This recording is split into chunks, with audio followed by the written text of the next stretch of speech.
भले कच्ची उम्र में जिंदगी की शाम आ जाए, ये मुमकिन ही नहीं कि खून पर इल्जाम आ जाए। हमारे गांव में बहनें उसे राखी न बांधेंगी, पलट के जंग से भाई अगर नाकाम आ जाए।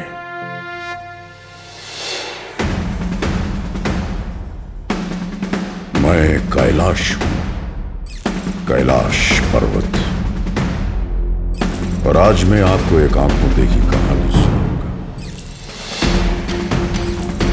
उस पराक्रम की कहानी जो मानवीय शक्ति और सामर्थ्य से परे है। उस शौर्य की कहानी जिसे हमने आंखों से न देखा होता तो किंवदंती कहकर झुठला देते। उस अदम्य साहस की कहानी जो घटते हुए तापमान के साथ और बढ़ा। उस युद्ध की कहानी जो भारत के रणबांकुरों ने आखिरी गोली और आखिरी सांस तक लड़ा। ये कहानी है 1962 के भारत चीन युद्ध की। ये कहानी है रिजांगला की। हिंदी चीनी भाई भाई का नारा लगाकर हमारी पीठ में विश्वासघात का खंजर उतार देने वाला चीन आज भी रिजांगला की लड़ाई याद करके थर्रा उठता है। बात तब की है जब हमारी आजादी को सिर्फ 15 वर्ष हुए थे। हम घुटनों से उठकर पैरों पर खड़े होने की कोशिश कर रहे थे।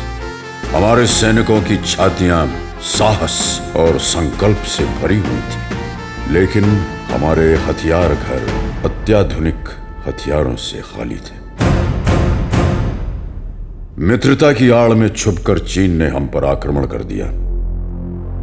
जब तक हम उनकी नीयत भांप पाते, संभल पाते, वो हमारी सीमाओं में भीतर तक प्रवेश कर चुके थे। चीन की गिद्ध दृष्टि उस सेक्टर पर थी जो सामरिक दृष्टि से जीतना उनके लिए बेहद जरूरी था, चुशूल।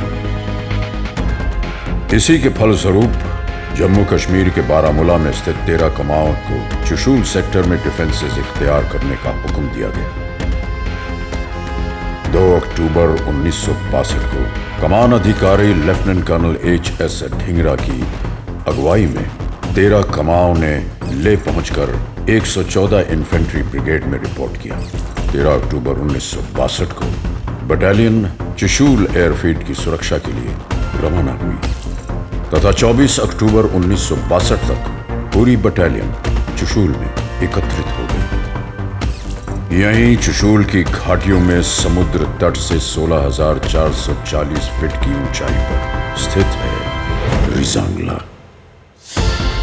रिजांगला दक्षिण पूर्वी दिशा में एक प्रहरी की तरह खड़ा है और चुशूल घाटी को दिन रात सुरक्षा प्रदान कर रहा है।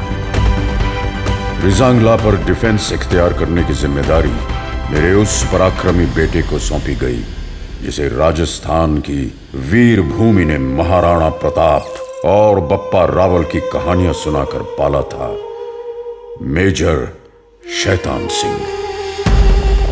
दुश्मन किसी भी वक्त रिजांगला पर आक्रमण कर सकता था। उल्टी गिनती शुरू हो चुकी थी। एक एक पल हार और जीत का अंतर सिमटता जा रहा था। मेजर शैतान सिंह ने पलक झपकने की प्रतीक्षा भी नहीं की और रिजांगला पर अपनी कंपनी द्वारा डिफेंस इख्तियार कर दिया। इन बर्फीली घाटियों पर तापमान 0 से 40 डिग्री नीचे तक फिसल जाता है और विज्ञान कहता है कि इंसान का शरीर इतनी ठंड बर्दाश्त करने के लिए नहीं बना। एक बार तापमान शरीर के अंदर प्रवेश कर गया तो हृदय गति रुकने का डर है। लेकिन अगर कोई ये कहे कि उसे मौत से डर नहीं लगता तो या तो वो झूठ बोल रहा है या फिर वो भारत का सिपाही है। मेजर और उनके लड़ाकों को तापमान की नहीं, हिंदुस्तान की फिक्र थी। 18 नवंबर 1962 प्रातः 4 बजे नायक हुकुमचंद की नेतृत्व में नंबर 8 प्लाटून के एक पेट्रोल ने भारी संख्या में दुश्मन को अपनी प्लाटून की तरफ बढ़ते देखा। उन्होंने तुरंत प्री लाइट फायर और लाइट मशीन गन के बर्स्ट से सबको अलर्ट किया, जिसके फलस्वरूप पूरी कंपनी स्टैंड टू में आ गई। मेजर शैतान सिंह ने सभी प्लेटून कमांडरों को हुक्म दिया कि वो अपने अपने इलाके के आगे पेट्रोल भेजें ताकि दुश्मन के बारे में अधिक से अधिक जानकारी हासिल की जा सके। जिसके बाद तमाम पेट्रोल्स ने भारी संख्या में चीनी सैनिकों के मौजूद होने की पुष्टि की। सवेरे 5 बजे दुश्मन ने हमारी नंबर 7 और नंबर 8 प्लेटून पर सामने से हमला बोल दिया। दुश्मन का आक्रमण बहुत भारी था, लेकिन हमारी वीरता को हल्का समझने की गलती चीनी कर चुके थे। हमने अपनी लाइट मशीन गन और मोटर्स का मुंह खोल दिया और देखते ही देखते लाशों के ढेर लगा दिए। ज्यादातर चीनी मारे गए और जो बच गए वो जान बचाकर पीछे भागे।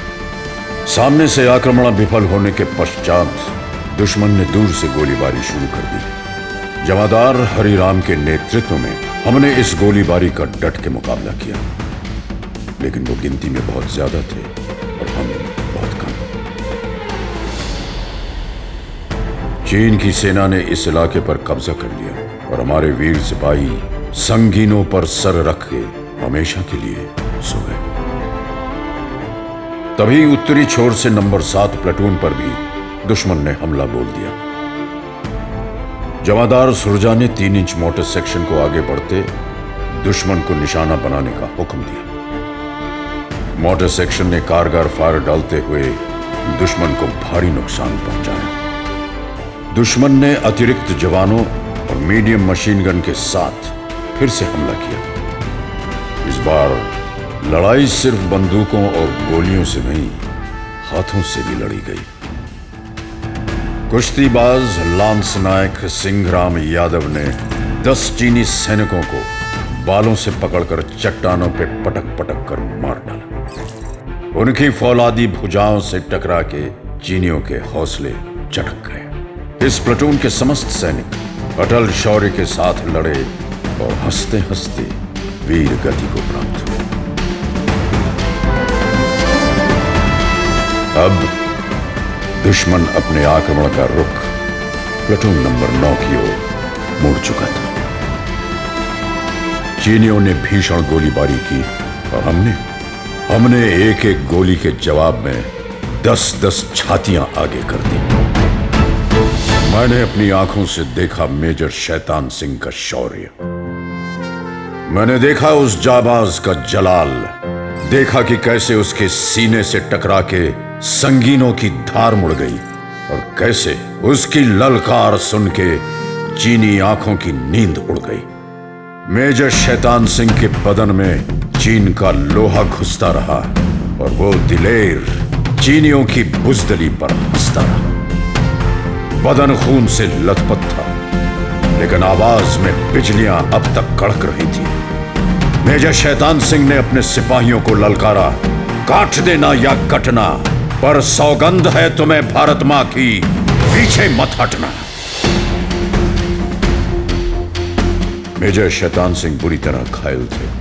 उन्हें फौरन सुरक्षित ठिकाने की तरफ बढ़ने का आदेश दिया गया, लेकिन उन्होंने इनकार कर दिया। उन्होंने नायक रामचंद्र यादव और उनके साथ एक और जवान को बटालियन हेडक्वार्टर भेज दिया ताकि वो दुश्मन के आक्रमण की खबर पहुंचा सके। मेजर शैतान सिंह आखिरी गोली और आखिरी सांस तक लड़े, फिर भारत मां के चरणों में अपने प्राणों की आहुति चढ़ाई।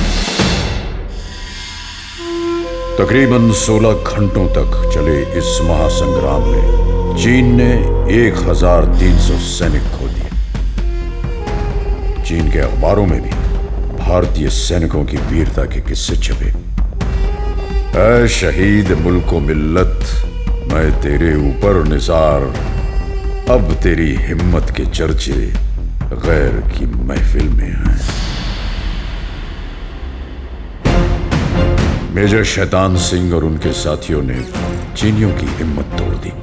उन्होंने चुशूल पर कब्जा करने का विचार हमेशा हमेशा के लिए छोड़ दिया। युद्ध के 3 महीने बाद फरवरी 1963 में भारतीय फौजी वहां पहुंचे तो देखा कि बर्फ में सिपाहियों के बदन अकड़ गए थे लेकिन हाथ से बंदूकें नहीं छूटी थी। मेजर शैतान सिंह को उनकी उत्कृष्ट वीरता, अदम्य साहस, दृढ़ निश्चय और पराक्रम के लिए मरणोपरांत भारतीय सेना के सर्वोच्च सम्मान परमवीर चक्र से अलंकृत किया गया। रिजांगला के युद्ध में वीरता की नई गाथा लिखने वाले जवानों को भी एक अति विशिष्ट सेवा मेडल, 8 वीर चक्र, 4 सेना मेडल और एक मेंशन इन डिस्पैच प्रदान किया गया। इस युद्ध की स्मृति में 13th कमाओं की चार्ली कंपनी को पुनर्गठन के बाद रिजांगला कंपनी के नाम से जाना जाता है। ये युद्ध स्मारक रिजांगला के इतिहास का गवाह है। इसके प्रांगण में आहेर धाम उस पवित्र स्थान पर स्थित है जहां भारत माता के इन वीर सुपूतों का सामूहिक अंतिम संस्कार किया गया। तत्कालीन brigade commander brigadier TN. Raina द्वारा इन वीर योद्धाओं को मुखांजलि दी गई थी। जो राष्ट्र को धर्म मानते हैं उनके लिए यह स्मारक एक महातीर्थ की तरह वंदनीय है। तुम ही ना होते तो दुनिया बबूल हो जाती, जमीन खून से यूं लालाजार करता कौन। हजारों लोग हैं यूं तो जमाने में, लेकिन हमारे वास्ते यूं मुस्कुरा के मरता कौन। रिजांगला मेमोरियल का हर पत्थर एक घोषणा है कि हम भारत के लिए जिएंगे, भारत के लिए मरेंगे। ईश्वर हमारे शत्रुओं पर दया करे, क्योंकि हम तो दया नहीं करेंगे। जय हिंद, जय हिंद की सेना। हे मेरे वतन के लोगों, जरा आंख में भर